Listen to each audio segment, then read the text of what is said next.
नमस्कार, आप देख रहे हैं एजेंडा विद मीनाक्षी।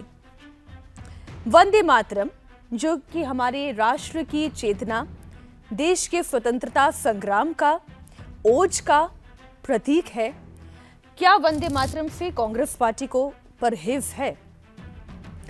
आज इस विषय को आपके सामने लाने के पीछे कारण यह है कि कांग्रेस वर्किंग कमेटी की बैठक में एक बार फिर इस बात को दोहराया गया।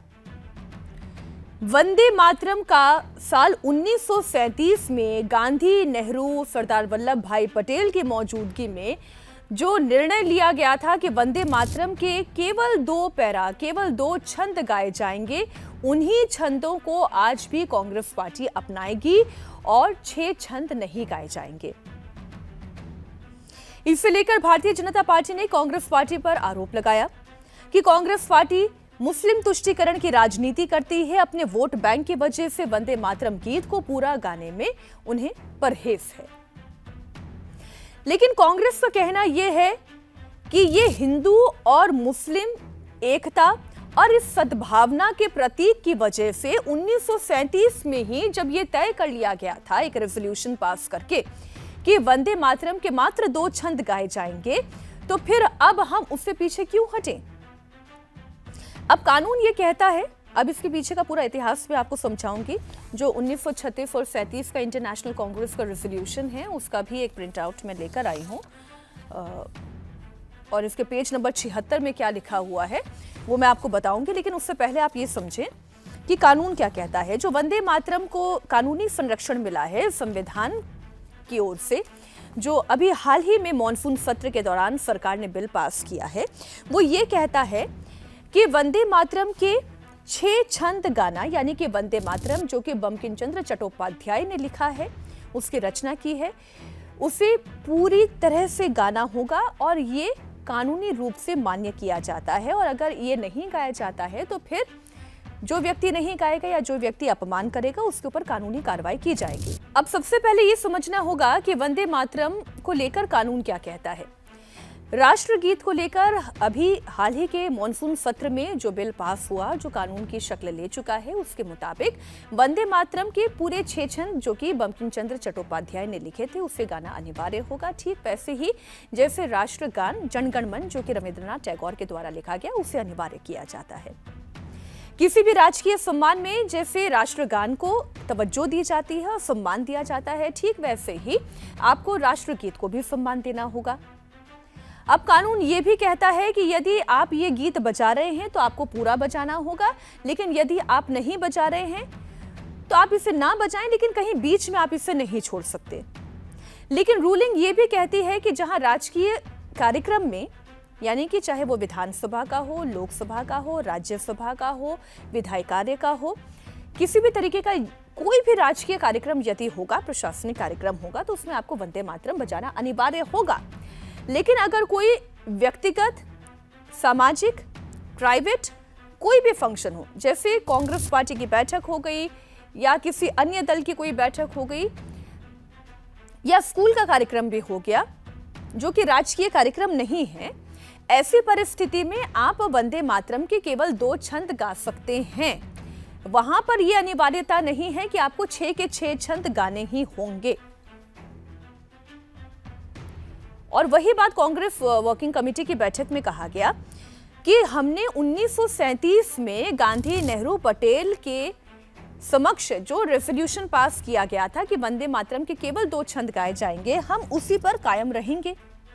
तो कानून की बात हो गई। अब 1936-37 का रेजोल्यूशन क्या कहता है वो मैं आपके सामने पढ़ देती हूँ।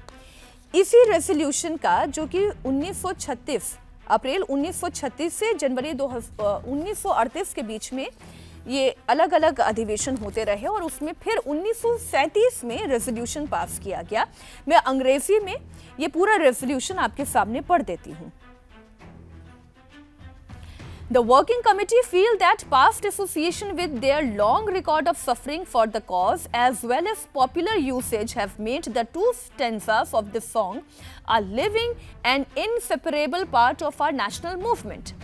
यानी कि भारत की आज़ादी की लड़ाई में जो वंदे मातरम के पहले 2 छंद हैं वो इनसेपरेबल पार्ट हैं, यानी कि उसे भारत की स्वतंत्रता संग्राम से कभी भी विभक्त नहीं किया जा सकता, ये इसका अभिन्न अंग है। And such they must command our affection and respect, इसलिए ये हमारे रिस्पेक्ट और अफेक्शन यानी कि हमारे प्रेम और सम्मान दोनों के काबिल है।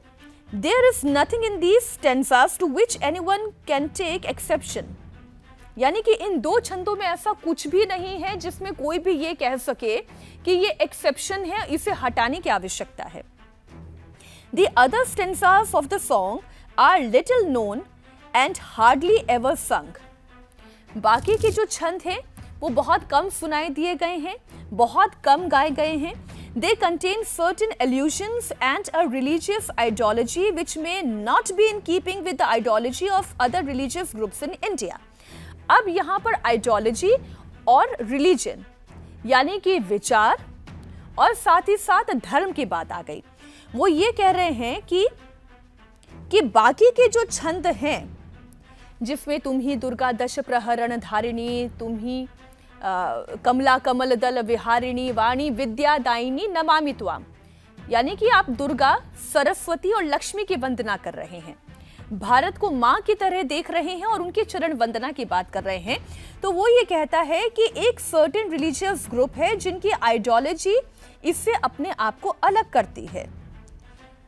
The committee recognized the validity of the objection raised by the Muslim friends to certain parts of song. While the committee have taken note of such objection insofar as it has intrinsic value, the committee wished to point out that the modern evolution of the use of the song as a part of national life is of infinitely greater importance than its setting in a historical novel before national movement and had taken shape. अब यहाँ पर वो साफ कह रही है, Congress working committee की इस बैठक के रेजोल्यूशन में ये साफ कहा गया, क्योंकि जो हमारे मुस्लिम मित्र हैं जो कि हमारे देश के अलग अलग हिस्सों से आते हैं, वो इस गाने के इन विषयों पर, जहां पर हिंदू देवी देवताओं, एग्जैक्टली ये वर्ड नहीं है लेकिन जिस आइडियोलॉजी की और हिंदू आइडेंटिटीज की मैंने बात की, चूंकि इनका सम्मिश्रण इस गीत के बाकी के छंदों में है, इसलिए इन छंदों को ना गाना ही वो जरूरी समझते हैं। Taking all this into consideration, therefore committee recommend that wherever the Vande Mataram is sung at the national gatherings, only the first two stanzas should be sung with perfect freedom to the organizer to sing any other song of an unobjectionable character in addition to or in place of Vande Mataram song. तो ये बात स्पष्ट हो गई। National resolution में, Congress working committee के इस national resolution में ये तय कर लिया गया कि केवल पहले 2 पैरा गाए जाएंगे जो कि हमारे देश की आज़ादी को आगे बढ़ाते हैं और सम्मान देते हैं, इसलिए बाकी के स्टेंजास को नहीं गाया जाएगा। अब सवाल ये है कि उस वक्त का परिदृश्य क्या था। उस वक्त का परिदृश्य ये था कि धीरे धीरे हिंदू और मुस्लिम, वो डिवाइड, जो अंग्रेजों की डिवाइड थ्योरी थी, बांटो और राज करो की थ्योरी बहुत तेजी से काम कर रही थी।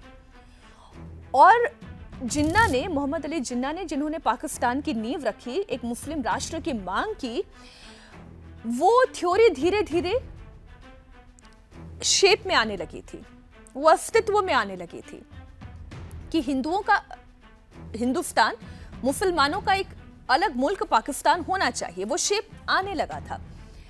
तो उस वक्त वो वेमिनिस्टा जो है वो धीरे धीरे डिवाइड एंड रूल की अंग्रेजों की इस थ्योरी की वजह से काम कर रही थी। 2 नेशन थ्योरी आगे बढ़ने लगी थी। बंगाल में ये डिवाइड देखा जाने लगा था, पंजाब सिंध की तरफ ये डिवाइड देखा जाने लगा था। तो वो परिस्थितियां अलग थी जब हिंदू और मुस्लिमों के बीच में डिवाइड पैदा किया जा रहा था और एक राजनीतिक साजिश के तौर पर किया जा रहा था। लेकिन आज जब 2026 में हम बैठे हुए हैं, आजादी के 80 साल की सालगिरह हम मना रहे हैं, हमारा देश अब अपने संविधान, अपने कॉन्स्टिट्यूशन के हिसाब से चलता है, जहां हर एक नागरिक को धार्मिक स्वतंत्रता भी है। तो ऐसी परिस्थिति में आज तो कोई डिवाइड एंड रूल की पॉलिसी भी नहीं है, कोई एक और मुसलमानों के लिए देश की मांग भी नहीं कर रहा है। तो आज की परिस्थिति में फिर कांग्रेस पार्टी उसी 1937 के रेजोल्यूशन में क्यों अटकी हुई है?